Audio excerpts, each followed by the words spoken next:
வணக்கம், இது தமிழ் குரல். நான் உங்கள் சத்யராஜ். 23ஆம் தேதி சென்னைக்கு மோடி வர்றதுக்குள்ள விஜய் இறுதி முடிவை எடுத்தாகணும். வர்ற 19ஆம் தேதியே விஜய் டெல்லிக்கு வரணும், உங்களுக்கு அங்க விசாரணை இருக்கு அப்படின்னு ஏற்கனவே சிபிஐ சொன்னாங்க. அதே சமயத்துல 20ஆம் தேதி சென்னை ஹைகோர்ட்ல ஜனநாயகன் படம் குறித்தான வழக்கும் விசாரணைக்கு வருது. எப்படியாவது உச்சநீதிமன்றத்தில் வச்சு இந்த வழக்கு விசாரிச்சு படத்தை ரிலீஸ் பண்ணிடலாம்னு விஜய் தரப்பு நினைச்சாங்க.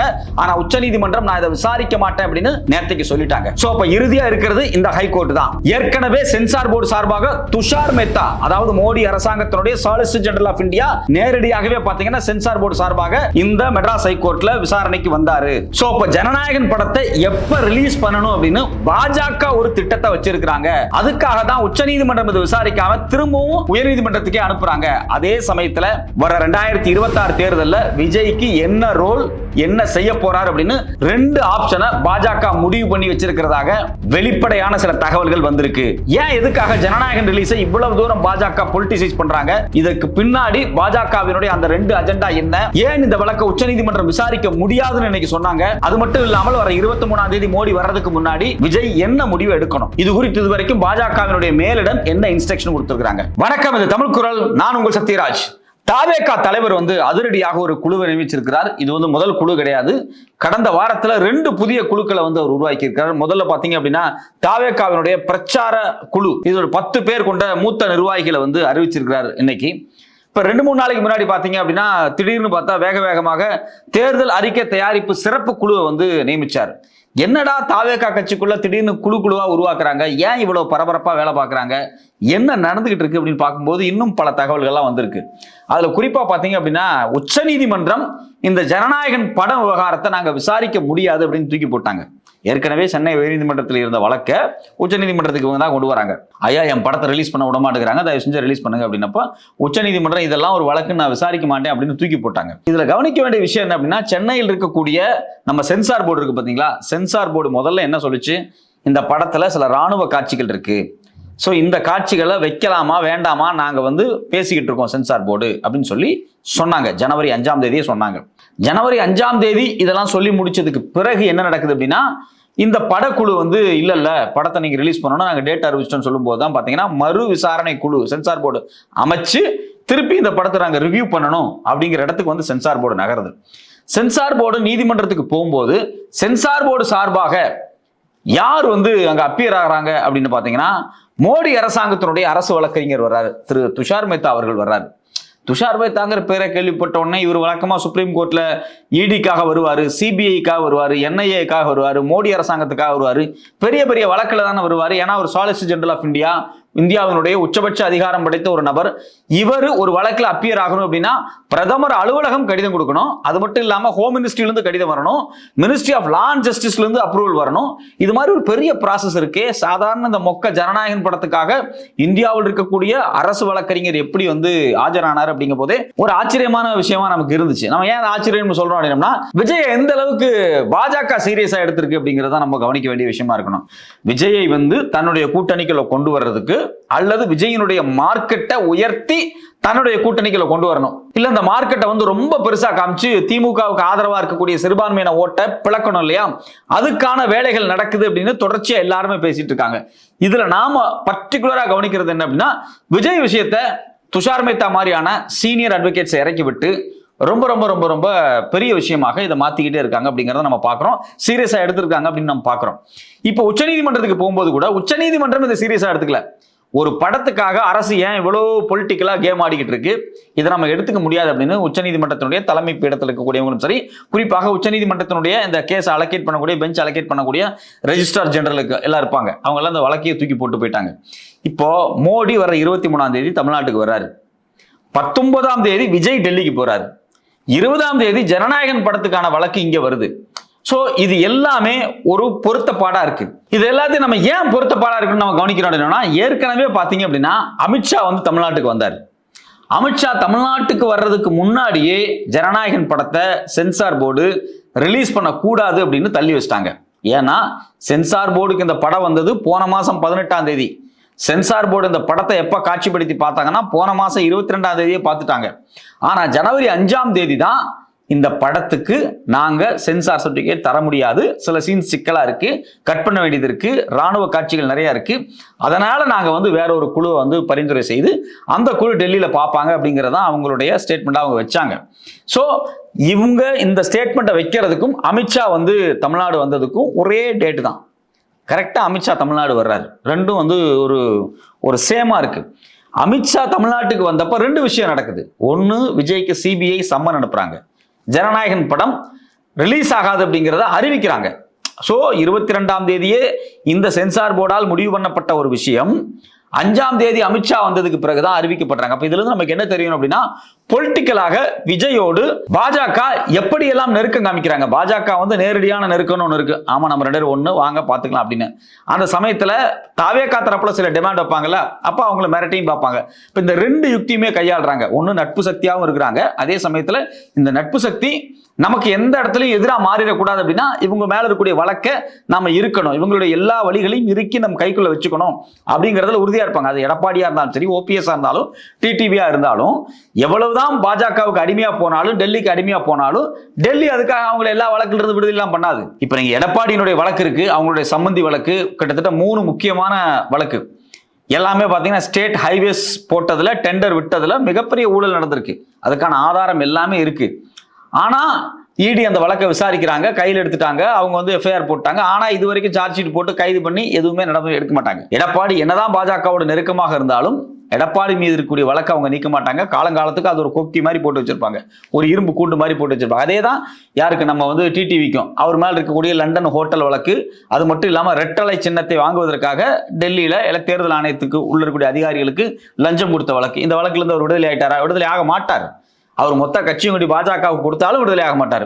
இதுதான் ரொம்ப ரொம்ப முக்கியமான விஷயம். ஸோ அப்போ பாஜகவினுடைய அப்ரோச் என்ன அப்படின்னா, நீ என் ஆளுதான், நாம தேர்தலை பார்த்துக்குவோம், ஆனா இருந்தாலும் உன் மேல இருக்கக்கூடிய வழக்கை நாங்க வந்து இருக்குவோம் அப்படிங்கிற பேர்ல தான் ஜனநாயகனை வந்து ஒரு நெருக்கடி கொடுத்து அதை தன் கைக்குள்ள வச்சுக்கிறாங்க. சரி, ஜனநாயகனை தன் கைக்குள்ள வச்சுக்கிறதுக்கும் இப்ப மோடி வர்றதுக்கும் என்ன தொடர்பு இருக்கு அப்படின்னா, 23ஆம் தேதி மோடி வரும்போது விஜய மோடியோடு மேடை ஏத்தணும் அப்படிங்கிற ஐடியா அமித்ஷாவுக்கு இருப்பதாக தகவல்கள் வந்திருக்கு.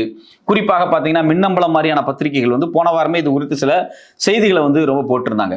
ஸோ இப்படிப்பட்ட ஒரு ஐடியா இருக்கும்போது 19ஆம் தேதி அதுக்குள்ள சிபிஐனுடைய 2ஆம் கட்ட விசாரணையை முடிவு பண்ணி, இங்க பாருங்க 23ஆம் தேதி தலைவர் வர்றாரு, உங்களுக்கு வந்து 20, 21, 22 3 நாள் கெடு. 23ஆம் தேதி மோடி வரும்போது நீங்க மேடை ஏறணும். இந்த டிஸ்கஷன் தான் 19ஆம் தேதி சிபிஐ அலுவலகத்தில் பாஜக சார்பாக வைக்கப்பட போற முக்கியமான கோரிக்கையாக இருக்கும் அப்படின்னு இந்த பத்திரிகை செய்திகள் சொல்றாங்க. ஸோ அப்போ விஜயை பாஜகவோடு நேரடியாக இணைத்து ஒரு மெகா கூட்டணியை இந்த என்டிஏ உருவாக்கி இருக்குது. இது வந்து விஜய் கூட்டணி அல்ல, அதிமுக கூட்டணி அல்ல, இது முழுக்க முழுக்க என்டிஏ கூட்டணி. இப்ப இந்த என்டிஏ கூட்டணிக்குள் விஜய், அதிமுக, அது மட்டும் இல்லாம பிஜேபி, இந்த 3ம் இருக்கும் அப்படிங்கறத எஸ்டாப்ளிஷ் பண்றது ஒரு நோக்கமாக அவங்களுக்கு இருக்கு.